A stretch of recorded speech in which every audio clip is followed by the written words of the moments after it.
Student हम आपके लिए एक और इम्पोर्टेंट क्वेश्चन पेपर लेके आए हैं। ये बिल्कुल लेटेस्ट क्वेश्चन पेपर है।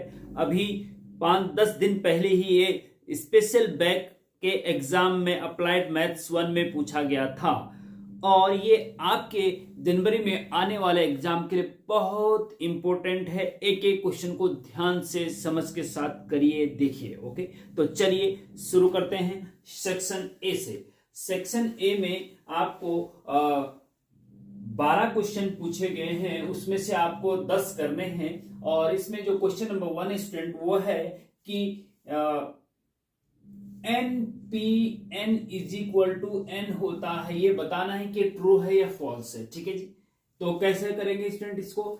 एन पी एन बराबर एन, हाँ, एन पी एन बराबर एन होता है कि नहीं होता? अगर होता है तो ट्रू और नहीं होता है तो फॉल्स, है ना। तो आपको पता है स्टूडेंट कि एन पी आर का फॉर्मूला होता है factorial n upon factorial n minus r. ये आपको पता होना चाहिए, नहीं पता है तो डिटेल लेक्चर देख लीजिएगा अगर नहीं पता तो। ठीक है जी, तो जब एनपीआर बराबर ये होता है तो एनपीएन बराबर क्या होगा?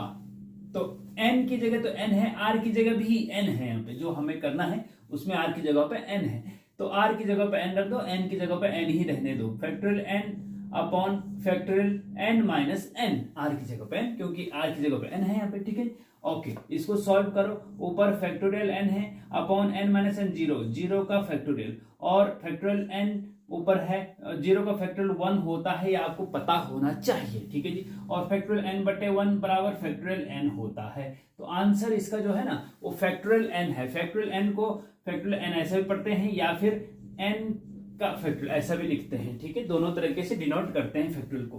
तो इसका आंसर फैक्टोरियल एन होना चाहिए, लेकिन यहाँ पे एन है, इसका मतलब ये जो है फॉल्स है, तो आप उस पर टिक कर सकते हैं। ठीक है, इस प्रकार से आप नेक्स्ट क्वेश्चन की तरफ चलते हैं। क्वेश्चन नंबर 2, ठीक है, बहुत इंपॉर्टेंट है, एक एक क्वेश्चन को बहुत ध्यान से देखिएगा। सारणिक दे रखा है आपके पास, सारणिक, हाँ, सारणिक सीधे डंडे होते हैं और अगर कॉर्नर से मुड़ जाए तो मैट्रिक्स होता है।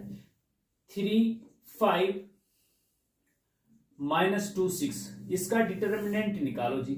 इसका डिटर्मिनेंट 2/2 का डिटरमिनेंट कैसे निकालते हैं? लेफ्ट के टॉप से राइट के बॉटम में मल्टीप्लाई, फिर बीच में माइनस का चिन्ह, और लेफ्ट के बॉटम से राइट के टॉप में मल्टीप्लाई, बस सिंपल, ये होता है डिटरमिनेंट। इसका डिटरमिनेंट निकालना है, ठीक है ना। तो 3 का मल्टीप्लाई किससे करना है? 6 से करना है, फिर बीच में माइनस का चिन्ह आता ही आता है, फिर -2 का 5 से, -2 का किससे मल्टीप्लाई करना है? 5 से। ब्रैकेट का मतलब मल्टीप्लाई होता है। ठीक है जी, अच्छा, तो 3 और 6 का 6 18 होता है, और 5 दूना 10, -2 और 5 का मल्टीप्लाई करें -10 होता है, और -10 का -1 के साथ मल्टीप्लाई करेंगे क्योंकि बाहर माइनस है, तो प्लस का 10 हो जाएगा। इस चीज का ध्यान रखना, हाँ, गलती मत करना, माइनस, हाँ। तो 18 10 28, 28 आपका आंसर हो गया जी, 28 आपका आंसर हो गया जी। अब चलते हैं नेक्स्ट क्वेश्चन पे। नेक्स्ट क्वेश्चन है find the value of sine 120 degree. Sine 120 degree का मान निकालो भैया।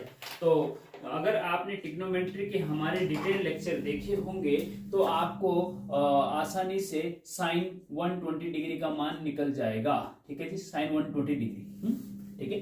तो साइन 120 डिग्री को स्टूडेंट आप लिख सकते हैं साइन 90 डिग्री प्लस 30 डिग्री, लिख सकते हैं कि नहीं? 90 प्लस 30, हाँ। कुछ स्टूडेंट इसको 100 प्लस 20 कर देंगे तो वो गलत हो जाएगा। ठीक है, यहाँ पे जब दो भागों में डिवाइड करते हैं ना, तो जो पहले वाला भाग होता है वो 90, 180 या 360 में से या 270 भी हो सकता है, लेकिन मुख्य रूप से 180, 90 और 360 में से एक होना चाहिए। उसके अलावा और कुछ आप यहाँ पे बनाएंगे तो गड़बड़ हो जाएगा। ठीक है, यहाँ 90 रखो या 180 रखो या 360, उसके अलावा कुछ नहीं, इधर प्लस में जो भी बचता है वो रख दो। ठीक है, तो 120 को आप 90 प्लस 30 लिख सकते हैं। ठीक है, लिख सकते हैं क्योंकि 9 और 3 12 120। अब आपको पता होना चाहिए कि साइन, चूंकि sine 90 minus theta plus theta, हाँ प्लस है ना, साइन 90 प्लस थीटा बराबर क्या होता है? 90 पे चेंज होता है। हाँ, मैं डिटेल लेक्चर अगर नहीं पढ़े आप तो वहां जाके देख लीजिएगा, उस हिसाब से मैं बता रहा हूँ। ठीक है, sine 90 plus theta is equal to change, 90 पे चेंज, तो साइन का चेंज कॉस थीटा होता है। Sine 90 plus theta equal to cos theta, लेकिन प्लस या minus, 90 plus theta, second quadrant में साइन प्लस का होता है, तो क्योंकि शतक हो ना, एसटीसी शतक, हाँ, तो sine 90 plus theta is equal to cos theta होता है जी। तो sine 90 plus 30 equal to cos 30 degree होगा जी, क्योंकि थीटा की जगह 30 डिग्री, ठीक है, ओके, कोई दिक्कत नहीं। कॉस 30 डिग्री का मान क्या होता है, साइन 30 का मान 1/2 होता है, कॉस 30 का मान √3/2 होता है। बस यही आपका आंसर हो जाएगा जी। ठीक ठीक, कोई दिक्कत नहीं, कोई दिक्कत है तो भाई पूछ लीजिएगा, है ना, कोई दिक्कत हो अगर तो पूछ लीजिए। अब चलते हैं नेक्स्ट क्वेश्चन पे। Next question student, find the value of iota की पावर 24। हाँ, क्वेश्चन नंबर 4 क्या है कि आयोटा की पावर 24 का मान निकालो जी। हाँ, आयोटा की पावर 24 का मान निकालो जी। तो कैसे निकालेंगे जिसको, हाँ कैसे निकालेंगे बताइए। इसको ऐसे निकालेंगे, देखिए मैंने कई बार ये वाला क्वेश्चन बता रखा है कि आयोटा की पावर अगर नेचुरल नंबर है, पॉजिटिव नंबर है, हाँ पॉजिटिव नेचुरल नंबर है, तो नेगेटिव नहीं होना चाहिए। हाँ, आगे माइनस का चिन्ह हो तब थोड़ा सा स्थिति बदल जाती, तब नीचे ले जाना पड़ता है पहले। लेकिन अगर ये पॉजिटिव नेचुरल नंबर है तो उसको 4 से डिवाइड करो, कोई भी नंबर हो, 24 हो या 42 हो या 74 हो, कुछ भी हो, उसको 4 से डिवाइड करना है, ठीक है। तो ये 4 से 4 छके 24, ठीक है, तो ये रिमाइंडर तो 0 आ गया जी। तो इसका मतलब ये हुआ कि आयोटा की पावर जो 24 है ना, उसको आप 4 गुणा 6 लिख सकते हैं, प्लस रिमाइंडर होता है वो 0 है, ठीक है, ओके। तो आयोटा की पावर 4 गुणा 6 का मतलब है ना, 4 छको 6 चौक 24 हो गया ना, 24 को आप 4 गुणा 6 लिख सकते हैं, 4 से डिवाइड करना है और 4 पहले लिखना, 6 बाद में, ठीक है। और आयोटा की पावर 4 कर दो और उसकी होल पावर 6 कर दो, क्योंकि ब्रैकेट खोलते तो इसका मल्टीप्लाई इसमें होता है, इसको ऐसा लिख सकते हैं, ठीक है। ये इसलिए किया हमने क्योंकि हमें पता है, चूंकि आयोटा की पावर 4 की वैल्यू 1 होती है, आयोटा की पावर 4 की वैल्यू क्या होती है, 1 होती है। ये आपको याद रखना है, आयोटा की पावर 4 इक्वल टू 1, ये याद रखना है। डिटेल लेक्चर कॉम्प्लेक्स नंबर के भी हमने अपलोड करे हुए, वहां जाके देख लीजिएगा अगर समझ में नहीं आ रहा कुछ तो। हाँ, आयोटा की पावर 4 1 होता है और 1 की पावर 6 इज इक्वल टू 1 होता है। तो ये आपका आंसर हो गया जी, ठीक है।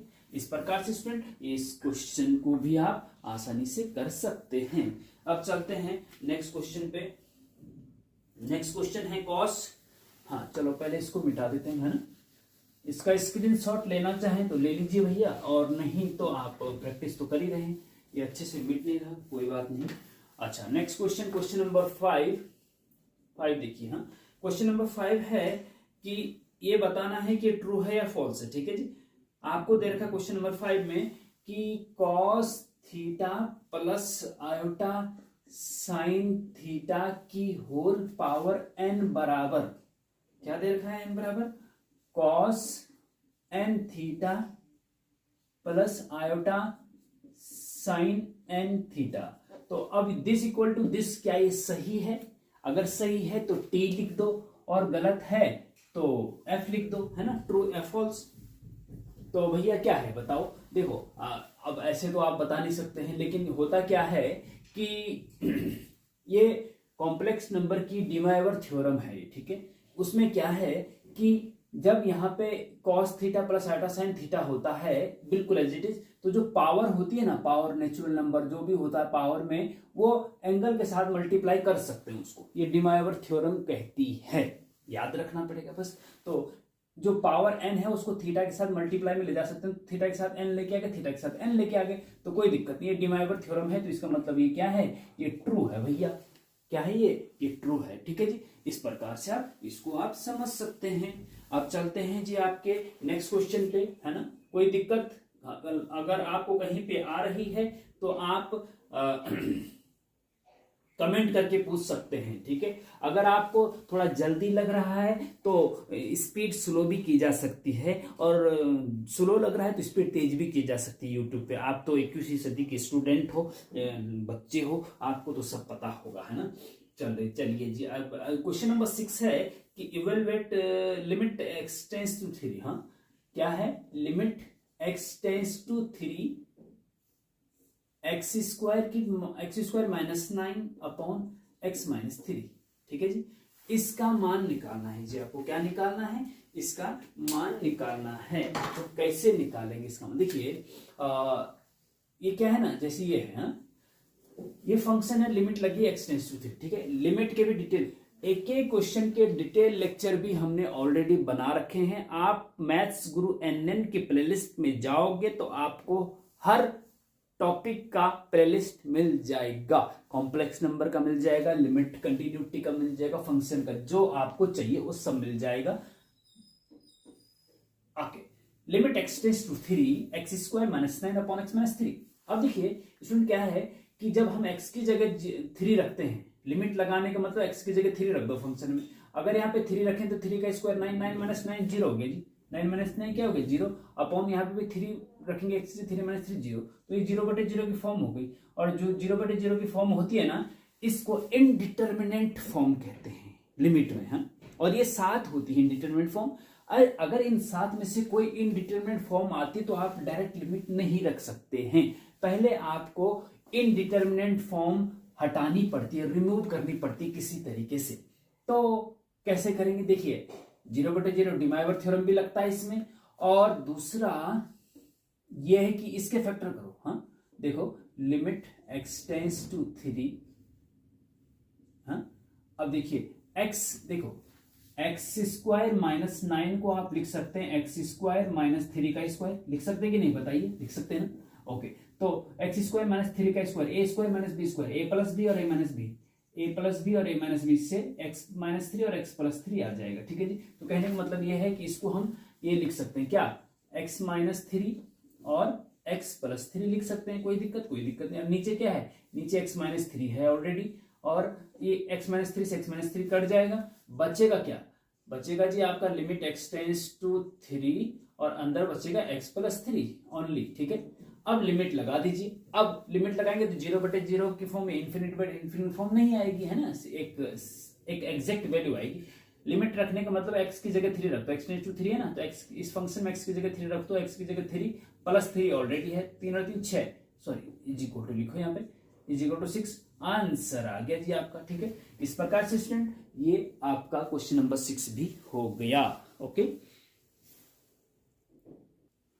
तो स्टूडेंट नेक्स्ट क्वेश्चन है, स्टूडेंट आप जरा धैर्य बना के बैठिए, हम इस क्वेश्चन पेपर को पूरा सॉल्व कराएंगे, आपको थोड़ा समय लगेगा, लेकिन आपका बहुत कुछ जो पूरे साल भर क्लियर नहीं हुआ होगा वो इस वीडियो लेक्चर में क्लियर हो जाएगा, ठीक है। तो क्वेश्चन नंबर नेक्स्ट है 7। क्वेश्चन नंबर 7 आपको पूछा गया है कि इवेलुएट d 3 cos x और अपॉन में यहां पे लिखा हुआ dx, ठीक है जी। तो ये इसमें कंफ्यूजन हो सकता है आपको कि भाई ये d यहां पे dx, एक्चुअली ये है क्या, ये इस टाइप से इसका मान निकालना है ना, तो ये d अपॉन dx है एक्चुअली में, ठीक है ना, और ब्रैकेट में है 3 cos x, ठीक है जी, क्या है 3 cos x है। ओके ओके, ठीक है। अब देखिए मतलब d अपॉन dx का मतलब ये जो ब्रैकेट में फंक्शन है इसका differentiation with respect to x करना है, ठीक है। डिफरेंशिएशन के भी डिटेल लेक्चर ऑलरेडी अपलोड है भैया, है ना। ओके, कांस्टेंट को आप डिफरेंशिएशन से बाहर ले सकते हैं, आपको पता होना चाहिए अगर डिफरेंशिएशन पढ़ा है तो, इनटू 3 बाहर ले लिया, इनटू d अपॉन dx, अंदर बचा आपका cos x, ठीक है, अंदर cos x बचा। ओके, 3 आपका बाहर है, इनटू cos x का डिफरेंशिएशन क्या होता है वो लिख दीजिए, आपको पता होना चाहिए। cos x का डिफरेंशिएशन माइनस sin x होता है, sin x का cos x होता है, और cos x का माइनस sin x, याद रखेंगे माइनस, हाँ माइनस, गलती मत कर देना। अब इसमें से आप ऐसा भी मत कर देना कि 3 माइनस sin x, हाँ ये ब्रैकेट है, ब्रैकेट का मतलब मल्टीप्लाई, 3 का मल्टीप्लाई माइनस sin x होगा, तो -3 sin x आपका आंसर आ जाएगा। ओके, तो इस प्रकार से इसको आप कर सकते हैं। और चलते हैं नेक्स्ट क्वेश्चन 8 पे, ठीक है जी। 8 क्या बोल रहा है, क्वेश्चन नंबर 8 कह रहा है आपको कि भैया tan C2 का मान निकालो, क्या निकालो, tan C2 का मान निकालो, ठीक है जी। देखिए tan C2 का मान, देखो NCR का फॉर्मूला, एक तो फॉर्मूले से निकाल सकते हैं, NCR का फॉर्मूला फैक्टोरियल n बटे factorial r into factorial n minus r, ठीक है। ये एक तो ये होता है ना, जब NCR का मान ये है तो tan C2, चूंकि NCR is equal to this, तो tan C2 is equal to क्या होगा, तो भैया n की जगह पे देखो tan C2 क्या होगा, हाँ n की जगह पे 10 है और r की जगह पे 2 है, तो फॉर्मूले में भी n की जगह पे 10 रख दो, factorial 10 upon factorial 2 into factorial 10 minus 2, है ना, is equal two factorial 10 upon factorial 2 into factorial 8। अब इसको सॉल्व करना पड़ेगा। फैक्टोरियल 10 को आप लिख सकते हैं 10 इंटू 9 इंटू 8 इंटू और 8 पर लेकर जाके रोक दीजिए, अपॉन 2 का फैक्टोरियल 2 इंटू 1 और इंटू फैक्टोरियल 8 को फैक्टोरियल 8 ही रहने दीजिए। इससे कट जाएगा और 2 से 10 कटेगा 5 और 9 5 45 आंसर आ जाएगा। ठीक है जी, एक तरीका तो ये है भैया। और शॉर्टकट तरीका जानना है तो मैं यहाँ पे बता देता हूँ। ठीक है, शॉर्टकट तरीका क्या है कि NC2 को जब भी सॉल्व करना हो तो 10 जैसे NCR, हाँ देखो चलो इस डायरेक्ट करते हैं। 10C2 को सॉल्व करना हो तो 10 से शुरू करो मल्टीप्लाई करना और एक एक कम करते करते मल्टीप्लाई करते जाओ। हाँ 10 इंटू 9 इंटू 8 इंटू 7, लेकिन जितना नंबर नीचे उतने पदों तक ही ले जाना है। 10 इंटू 9 2 पद हो गए 9 तक। अगर इन तीन यहाँ पे 3 होता नीचे तो इंटू 8 तक जाता। अगर यहाँ पे 4 होता है इंटू 7 तक जाता। ठीक है, लेकिन यहाँ पे 2 ही है तो 2 पदों तक ही जाएगा। 10 से शुरू होगा 10 इंटू 9 अपॉन फैक्टोरियल 2, जो नीचे होता है उसका नीचे उसका फैक्टोरियल होता है। ठीक है, तो 10 इंटू 9 अपॉन फैक्टोरियल 2 को आप 2 इंटू 1 लिख सकते हैं। अगर आपने पढ़ा है तो आपको जानकारी फैक्टोरियल के बारे में भी हमने बता रखा है, पूरा डिटेल बहुत अच्छे से बता रखा है। ठीक है, 2 से 10 काटेंगे, 2 पंजे 10 और 9 पंजे 45, 45 आपका आंसर आ जाएगा। ठीक है, इस प्रकार से स्टूडेंट इसको कर सकते हैं। 45 आंसर आ गया, यहाँ पे भी 45 है, लेकिन ये शॉर्टकट तरीका है, ये थोड़ा लॉन्ग कट तरीका है। तो जो आपको अच्छा लगता है वो आप कर लीजिए, है ना, जो आपको अच्छा लगता है वो आप कर लीजिए।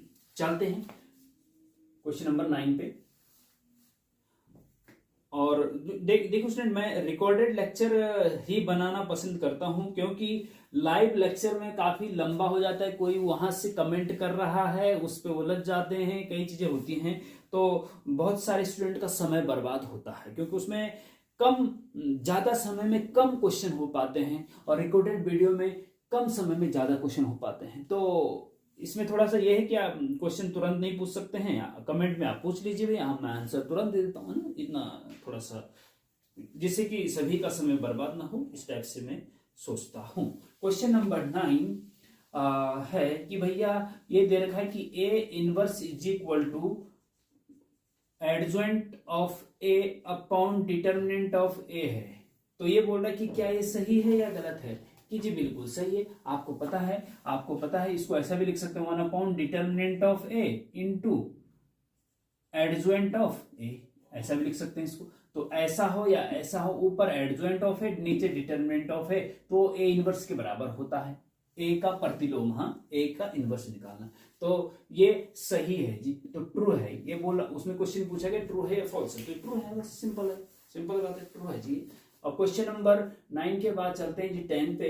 10 बोल रहा है कि number of terms in the expansion of the binomial 3x - 2 की होल पावर 5, हाँ होल पावर, हाँ द्विपद 3x - 2 की होल पावर 5 के प्रसार में पदों की संख्या बताओ। अगर इसका एक्सपेंशन करेंगे तो इसमें नंबर ऑफ टर्म्स कितने होंगे। देखो हमने कहा था ना कि x प्लस a की पावर n का एक्सपेंशन अगर करते हैं ना, तो पदों की संख्या, नंबर ऑफ टर्म्स जो है n+1 होते हैं। जितने पावर होती है उससे एक ज्यादा होते हैं नंबर ऑफ टर्म्स जब खोलते हैं उसको। ठीक है, तो यहाँ पे नंबर ऑफ टर्म्स कितने होंगे, 6 होंगे। आंसर बस 5 है ना, तो 5 में एक और जोड़ दो, जो पावर होती है उसमें एक और जोड़ दो। लेकिन अंतर यह है कि अगर यहाँ पे माइनस हुआ, -5 होता मान लीजिए, और तब बोला जाता है कि इसके एक्सपेंशन पदों की संख्या बताओ, तो फिर माइनस होने पे पदों की संख्या इनफाइनाइट होती है। ये ध्यान रखना, बहुत इंपॉर्टेंट है। ओके, अगर प्लस में है नंबर, नेचुरल नंबर है, तो एक और बढ़ा के लिख दो कि इसमें पदों की संख्या 6 होगी जी।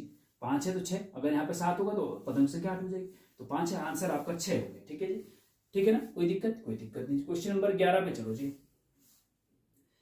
11 कह रहा है कि right the subset of 1 2 3।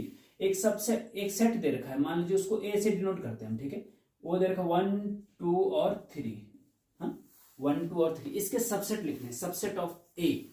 Subset मतलब इसके कितने और सबसेट बन सकते हैं। एक सेट दे रखा है जिसमें 3 एलिमेंट है, उसके सेट थ्योरी का डिटेल है, इसके भी ऑलरेडी उपलब्ध है। तो चूंकि ए बराबर ए है, therefore subset of A is, subset क्या क्या होंगे इसके, देखो सबसेट क्या होते हैं, जो 5 होता है ना, 5 एम्प्टी सेट बोलते हैं इसको। फाइव सभी का सबसेट होता है, तो फाइव लिखना ही लिखना है सबसे पहले तो, ठीक है, नंबर 1, ओके, कॉमा, उसके बाद जो इसके अंदर एलिमेंट है उनको सिंगल सिंगल एलिमेंट के सेट बनाओ, मतलब जैसे 1 का एक सेट बना दिया, 2 का एक सेट बना दिया, कॉमा, फिर 3 का एक सेट बना दिया, ठीक है, सिंगल के, फिर दो के जोड़ों के सेट बनाओ, जैसे 1, 2 का एक सेट बना दिया, और फिर 1, 3 का भी एक सेट बना दिया, और फिर 2, 3 का भी एक सेट बना दिया, 2, 1 हो चुका है, ठीक है ना, दो के, और फिर 3 का मतलब इसमें 3 ही मैक्सिमम, तो पूरा सेट आ जाएगा एक, हाँ, पूरा सेट आ जाएगा 1, 2, 3। तो ये है भैया इसके subset, the subset of A is this. और दूसरी एक चीज ध्यान रखना कि जो अगर number of subset of A is equal to, कोई भी सेट है उसके सबसेट कितने होंगे, वो होते हैं 2 की पावर n।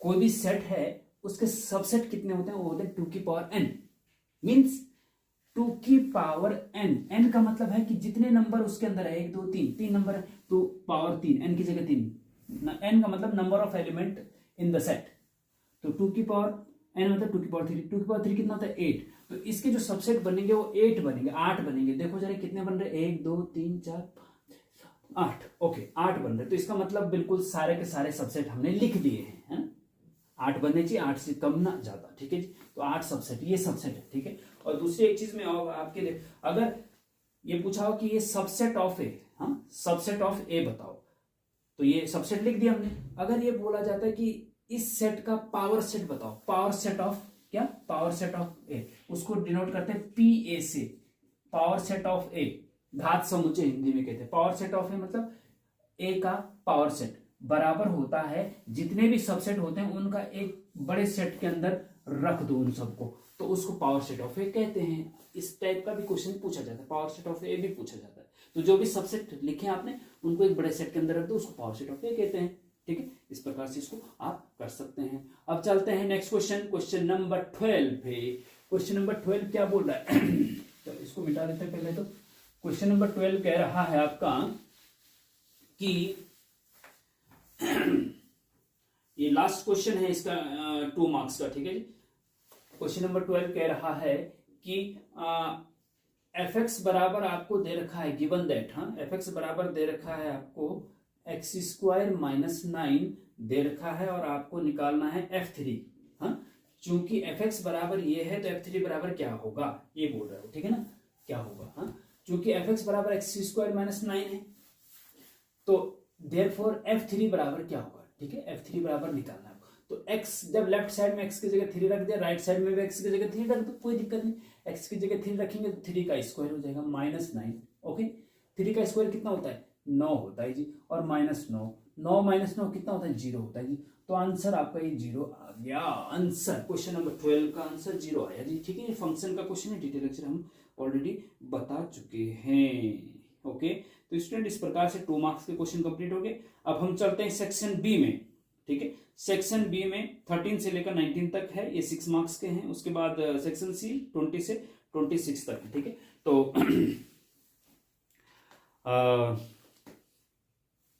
थोड़ा समय हो गया है, हमें कॉलेज जाना है, तो इसलिए हम सोच रहे हैं कि नेक्स्ट पार्ट में इसको लेके आएंगे, ठीक है स्टूडेंट। तो नेक्स्ट पार्ट का इंतजार करिए, उसमें हम इसको लेके आएंगे, ठीक है। Thank you. कोई क्वेश्चन है तो पूछ लीजिएगा, और लाइक करना मत भूलो भैया। लाइक तो बनता है भाई, लाइक का बटन दबाने में क्या पैसा थोड़ा ना लगता है, फ्री में है भैया। लाइक कर दीजिए, और शेयर अपने नियर एंड डियर को भी शेयर कर दीजिए, जिससे कि उनका भी भला हो जाए, हाँ। और जो भी क्वेश्चन हो उसमें आप कमेंट कर सकते हैं, ओके। Thank you.